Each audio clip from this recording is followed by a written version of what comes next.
It's the start of another week in the life of Duke athletics and Duke men's basketball. Over the weekend, Duke got back on track with a 1-point victory over Boston College. We're going to discuss all of that coming up on today's episode of Locked On Blue Devils. Hi, everybody. Dick Vitale. Hey, make sure you listen, man, to Locked On Blue Devils with J.J. Jackson. He's awesome, baby. You are Locked On Blue Devils, your daily podcast on the Duke Blue Devils, part of the Locked On Podcast Network, your team every day.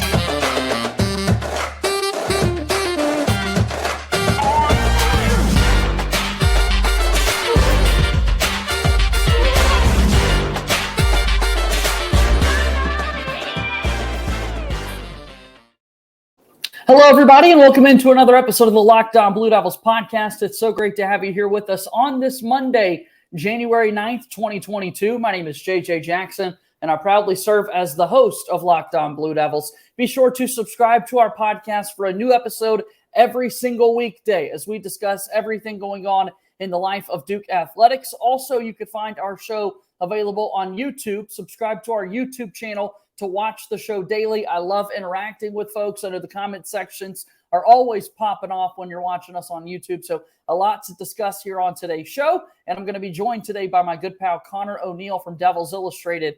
And we'll do that here in just a moment. Follow us on Twitter at LO_Blue Devils. And I'm on Twitter at _JJ_Jackson_. Duke victorious. They defeat Boston College by 1 over the weekend as the Blue Devils get back in the win column. And to join me on today's show, I've got my good pal, Conor O'Neill from Devils Illustrated. I appreciate the time as always. It's our first chat in 2023 together, Conor. So happy New Year to you, my friend, and thanks for taking the time. Thanks, JJ. Happy New Year to you also and all the listeners out there. Yes, excited to talk about Duke men's basketball. Things did not go according to plan for the Blue Devils on Wednesday night in Raleigh. They had a turnaround this past weekend, taking on Boston College on the road. Big story going into the game was that Jeremy Roach did not play for Duke on Saturday against Boston College. What were the other things that kind of stood out to you big picture-wise from the game over the weekend? I think you've got to look at, without Jeremy Roach, this team needs a go-to guy. And I think Dariq Whitehead is stepping into that role. I've been impressed. We talked to Dariq between the Florida State game and NC State game, and he talked about kind of echoed what John Shire said, that he kind of pressed a reset button there over Christmas break. He went home and he kind of gave some more detail about having an Aunt Mercedes who told him, like, it's time to basically you're finished being hurt. Like, that's not an excuse anymore. The fracture in his foot could not be a reason that he did not look like himself anymore. And I think he's come back and played really impressively. I know he and everything else about Duke did not look right when they went to NC State, but seeing him hit 4 threes on the road at BC, that's an underrated place to play. A lot of that has to do with there's not much energy in there very often, I should say. It can kind of lull you to sleep. So you need somebody to come out and give you juice early. So that's what I was looking for going into the game. And I think he had 13 of Duke's first 26 points, made his first 5 shots. He scored on the opening possession on a great backdoor cut with Ryan Young finding him. Like, that kind of stuff, the 18 points at the end of the game, you can look at that and say, great. You can have a problem with him not scoring or only scoring 2 points in the last 19 minutes. But I look at what he did at the beginning that shows kind of his emergence and where he is moving forward with this team. It's so pivotal that Duke has good performances like this from Whitehead if they continue to want to improve. And they certainly do want to improve and be competitive come March, come the tournament. Such a talented roster, just trying to get it all fit together. You mentioned those 4 3-pointers. I don't want it to be lost as well that he was able to knock down 4 3-point shots in that NC State game too earlier in the week. So 4 of 7 against the Wolfpack, and then 4 more makes from 3-point range. We know about the athleticism. We know about his ability to put the ball on the deck, drive to the rim, finish through contact, and that sort of thing. But this 3-point shooting dynamic for Whitehead, Conor, I think is so pivotal for Duke because there have certainly been a lot of moments throughout the season thus far where it feels like nobody can make a shot from the outside. And so to see those 3-point shots falling for Dariq, I think will be pivotal for Duke moving forward. it's huge to have it happen on the road, because I didn't update the stats after the NC State game, but going into the NC State game, Duke was at about 38% 3-point shooting at Cameron, and in the one road game they'd played, and then the 6 neutral site games, or 5 neutral sites, something like that, they were about 23%. So it's something where their home percentage, if you took that and measured it against the rest of the country, they're like top 40, top 50 percent. But when you look at away from Cameron, they're the worst team in the country shooting wise. Like, nobody shoots what Duke shoots away from Cameron from 3-point range for the whole season. So to be able to hit shots on the road, you're going to have to do it. Nobody is saying Duke should be a double-digit 3-point team. I think we know that by now about this team. Like, that is not a strength of this team. If they get double-digit makes, it's probably going to come at Cameron, and it's probably not going to come very often.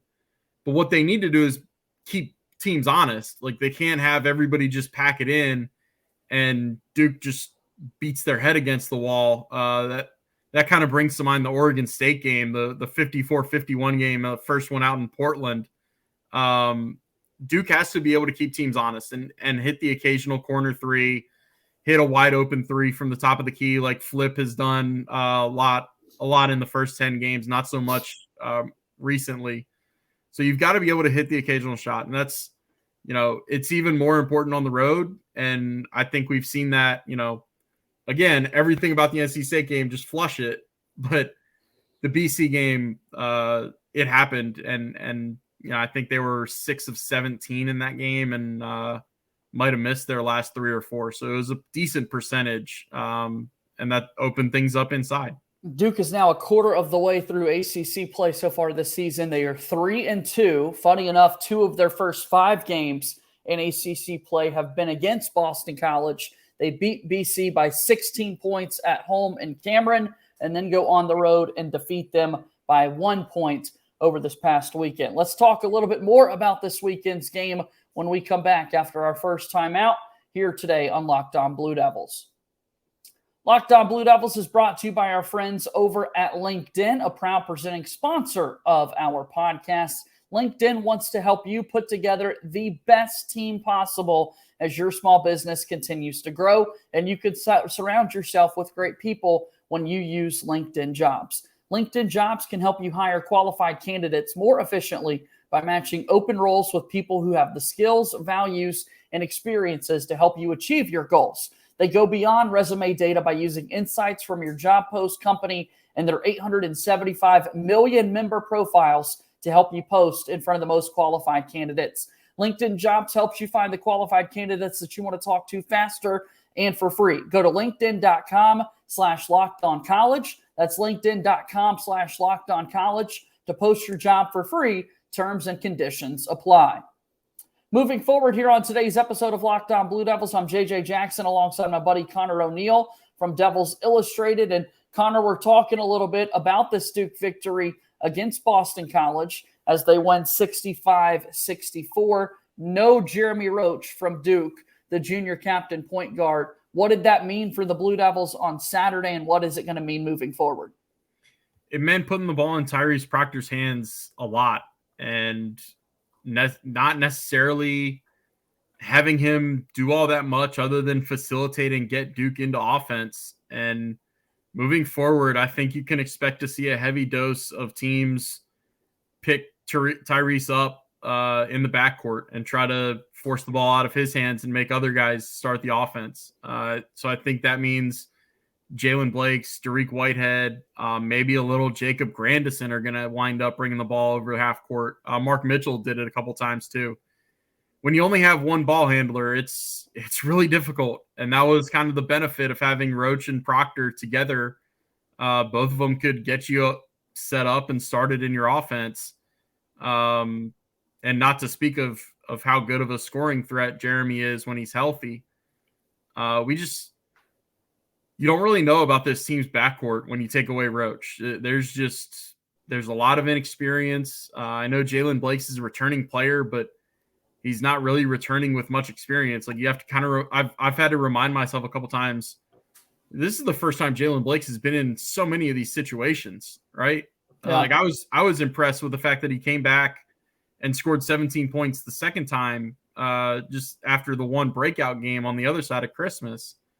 So they need Jeremy back. They also need Jeremy back healthy. He clearly was bothered by that foot in the last 3 games. I think John Shire's already said that he's doubtful to play on Wednesday against Pitt. I mean, it's going to be tough. Pitt has experienced guards, and Pitt has guards that are going to get into you. Pitt also is coming off a loss. They're going to be pretty fired up to play in Cameron. No doubt about that. And talking about this Duke team in particular, that backcourt, Jalen Blakes is somebody who stepped up in his sophomore season, consecutive 17-point outings. But then when you combine NC State earlier in the week, Boston College this past weekend, 2 points in each of those games. So from 34 combined points over 2 games to just 4, a huge drop-off, and that's been turning up in the end result there for Duke, a lack of offense from the guards. Another day where Tyrese Proctor went 2 of 10 shooting, not the most efficient from the floor whatsoever. Did have 2 3-point makes from the outside. But scoring-wise, I think Proctor's offense is another area that a lot of people want to see improve because the talent is there, and he's still continuing to shoot free throws at a really high level. You're just wanting to see it all come together for Tyrese. Yeah, I think I really think for as long as Jeremy is out, you're going to want to see Tyrese become more of, to borrow the football and quarterback term, a game manager. Yeah. You're just going to want to have him play under control, have him not trying to do too much. I think that's where he's gotten in trouble, is when he gets sped up and when he gets to over penetrating and trying to make a 10-cent pass when a 5-cent pass can get a bucket.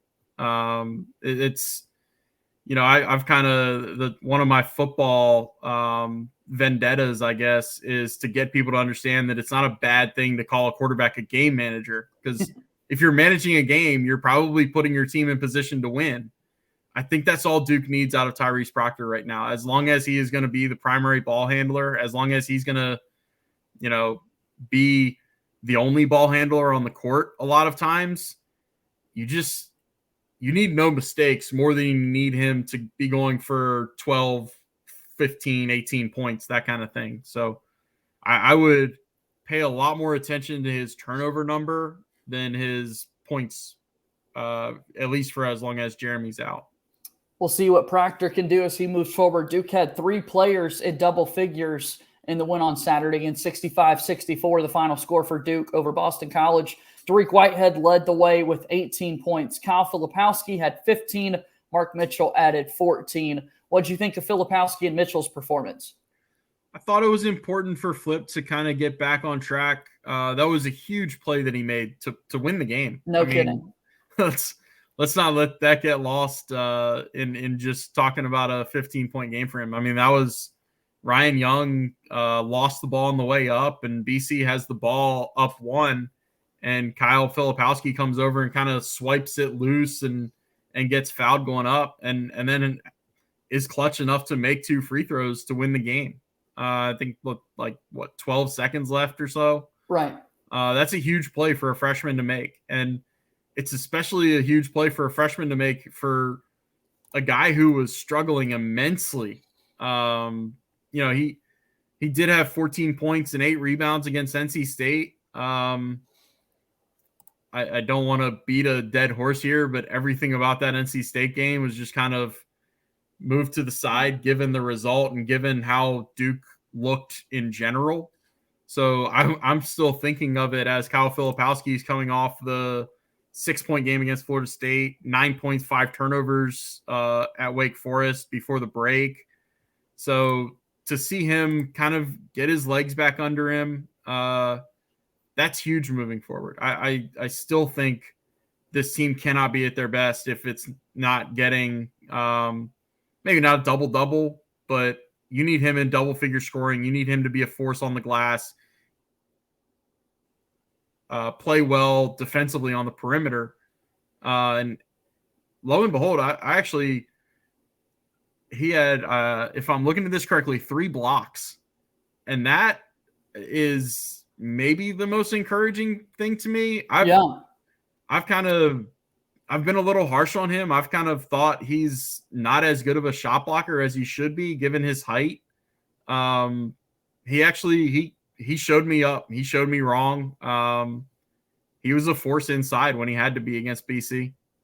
Kyle Filipowski, big day there. 15 points, 3 blocks, 9 rebounds, as you said. And then Mark Mitchell had 3 blocks on the defensive end, too, to go along with 14 points, 4 of 6 from the floor, 6 of 7 from the free throw line for the freshman Mark Mitchell. He continues to be someone who kind of is a jack of all trades, so to speak, for the Duke basketball team. I really do appreciate his game, and another player that Duke wants to continue to be productive as they make their way further into ACC competition. Yeah, I didn't mean to skip over Mark. He makes a difference for this team when he's aggressive. When he is attacking off the dribble, when he's able to get into the paint and make a play off 2 feet, it makes a world of difference for this team. And sometimes it's there, and when it's there, it feels like he's going to give you, that 12, 14, 16 point game that is a really big boost. When it's not, man, he's kind of all over the place. And his production is really low. It's inconsistency that I think that comes with being a freshman, right? Yeah. At this point, you can fall into the Duke trap of looking ahead, and it's all about, well, which one of these guys are one and dones, which ones are actually going to be back next year. I would hope he's back next year. Like, I think he can become more consistent with that and really be a force. But at this point, it's just a little inconsistent. So when Duke does get those games from him where he's attacking off the bounce, when he's getting into the paint without losing the ball, man, it opens things up. It spaces the floor because the defense collapses. Duke needs that on a consistent basis. And like I said, when they get it, they have to take advantage of it. Let's take our final timeout of today's show, and then we'll get back for more of our conversation here, talking all things Duke basketball on Locked On Blue Devils. Locked On Blue Devils today is brought to you by our very good friends over at BetOnline. We want them to be your number one betting partner, your number one source for sports betting information, stats, news, and analysis. Get the latest odds and trends on every professional and amateur league out there, from pro football to the national championship game tonight. The Georgia Bulldogs, the TCU Horned Frogs. BetOnline has the Georgia Bulldogs favored by 12.5 to win the Natty. We've got all of that and more at BetOnline. If you love sports podcasts, you can find those at BetOnline as well, as we're always the fastest and easiest way to get your betting information. Head to the website today or use your mobile device to learn more. BetOnline, where the game starts. Moving forward here on today's episode of Locked On Blue Devils, I'm JJ Jackson alongside my buddy Conor O'Neill from Devils Illustrated. Let's start there for a second. National championship game tonight, Georgia TCU. Can TCU keep it close? Gosh, after the 2 semifinal games, I'm just hoping that it's within 12.5. That line is huge. Right. Yeah, I don't want to be in a position of overlooking TCU like Michigan did. Like it felt like half the Big 12 did this year. Yes, they did.